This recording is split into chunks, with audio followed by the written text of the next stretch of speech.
Brian, Tom, how are we doing today, Brian? I'm doing great. Yourself? Good, good. So the Director of Safety for Rosedale, how long have you been in that position? I've been now here for, I'm in my 27th year. Wow. Well, you won't let them get rid of you. I'm like furniture now. So. Yeah. So you've been doing this a long time. You've got a great fleet here. You guys are an award-winning carrier in a number of areas.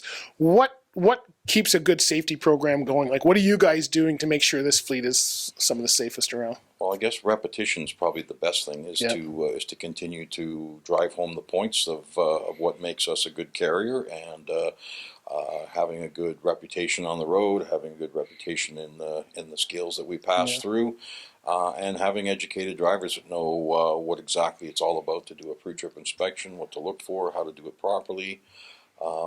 Documents, going through scales with documents that are incorrect can cause a lot of unnecessary issues, specifically when all the documents have been provided, and sometimes it's just a matter of can't find the right stuff at the right time, and somebody may be a little nervous. And but in most cases, we've got a very low CVOR number. We have our CSA scores are very low as well, and again, it's hats off to our drivers for doing the right thing and being safe on the road.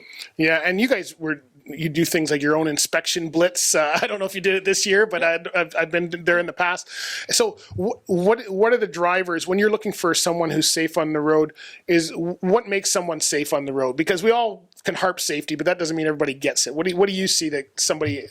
Well, I think it's a driver who has the ability to learn.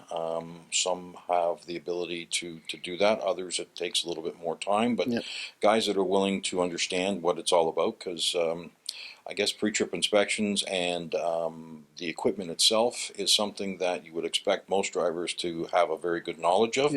But we find when they come here to do road tests, things like the most important point, which is brakes and stopping the vehicle, is the thing that they know the least about. And we do a lot of educating on various different aspects of the brakes, from air pressures to push rod strokes to providing equipment that has long stroke indicators on it, so it gives you a little bit more room. A lot of our equipment now is moving to disc brakes, and disc brakes is something that very difficult to check, but in most cases it's going to be bang on. So I guess to get back to your original question is that it's just a matter of making sure that we pass as much information along to the drivers so that they have the best understanding of what's needed.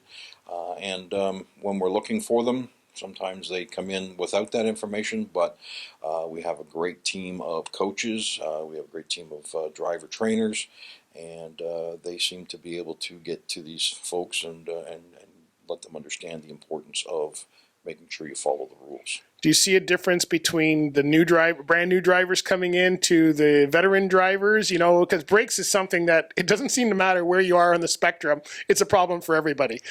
Well, I'm very surprised that the new drivers coming in have a much better understanding of the pre-trip inspection, specifically dealing with brakes. I think that the schools that they go to now, with the enhancements that have been made in the last few years in Ontario and the other provinces following along, I think that most of them can do a pre-trip inspection blindfolded. It's actually pretty impressive to see.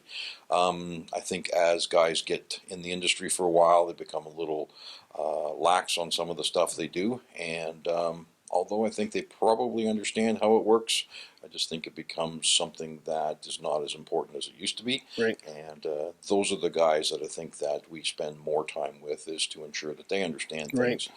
The new guys seem to get that part down pat, no problem. So from a safety aspect, a lot of people outside of the industry, the general public, don't understand how much we actually do. They think we're crazy truck drivers when actually we go through a lot of work to try and be safe.